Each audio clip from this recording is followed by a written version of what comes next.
Hello all, இன்னைக்கு நவராத்திரியோட 9வது நாள், கடைசி நாள்.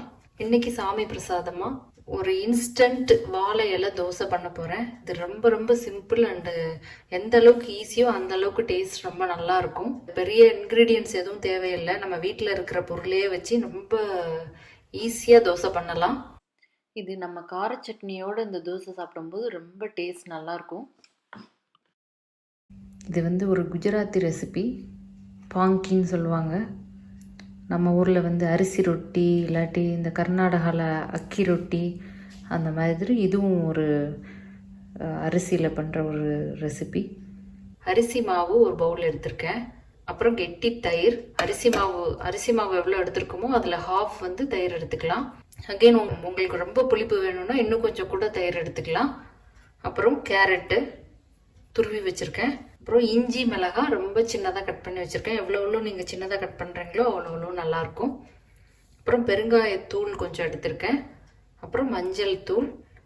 இது தவிர வாழை இலை தேவைப்படும். வாழை இலையை இந்த மாதிரி இந்த சைஸுக்கு நம்ம கட் பண்ணி எடுத்து வச்சுக்கணும். இவ்வளோதான் இன்க்ரீடியன்ஸு. இப்போ எப்படி பண்ணுறதுன்னு காட்டுறேன்.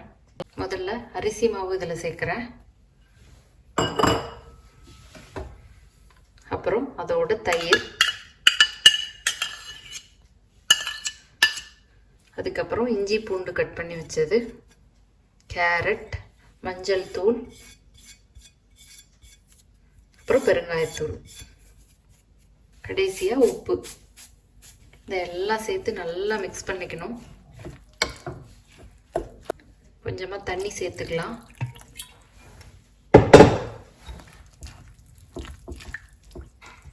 மாவு இந்த பதத்தில் நம்ம கரைச்சிக்கணும். இது ரொம்ப தண்ணியாகவும் இருக்கக்கூடாது, ரொம்ப கெட்டியாகவும் இருக்கக்கூடாது. நம்ம இட்லி மாவு பதத்துக்கு இருந்தால் போதும். சாஸ் மாதிரி வரணும், அதுதான் கரெக்டான கன்சிஸ்டன்சி. ரொம்ப நம்ம முருகல் தோசைக்கு விடுற மாதிரி ரொம்ப தண்ணி ஊற்றி கரைச்சிடக்கூடாது. இப்போ மாவு ரெடி ஆயிடுச்சு. இப்போ வாழை இலையில நம்ம தோசை பண்ணிடலாம். முதல்ல தோசைக்கல் சூடாகிட்டு இருக்கும் போதேவும் ஒரு வாழை இலையில இந்த மாதிரி நம்ம எண்ணெய் இல்லாட்டி நெய் ரெண்டில் ஏதாவது ஒன்று அதில் தடவிக்கலாம். தடவிட்டு அந்த வாழை இலையை இது மேலே வச்சு இந்த தோசையை இதில் விட்டுறணும்.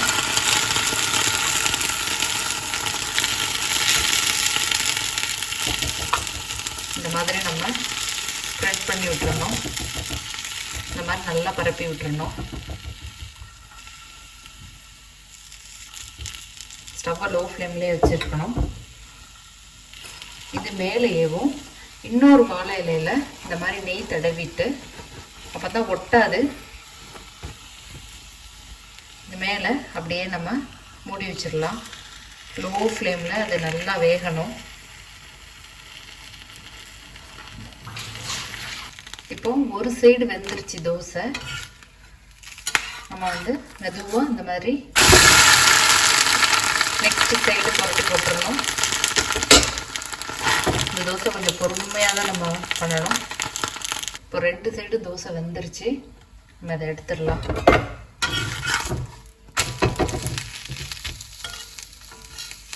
வாழை இலையிலே இந்த தோசை வேகும்போது அந்த வாசனை ரொம்ப நல்லா இருக்கு. இன்ஸ்டன்ட் வாழை இலை தோசை ரொம்ப ஈஸியாக ரெடி ஆயிடுச்சு. நீங்களும் இதை மறக்காமல் ட்ரை பண்ணி பாருங்கள். Thank you all.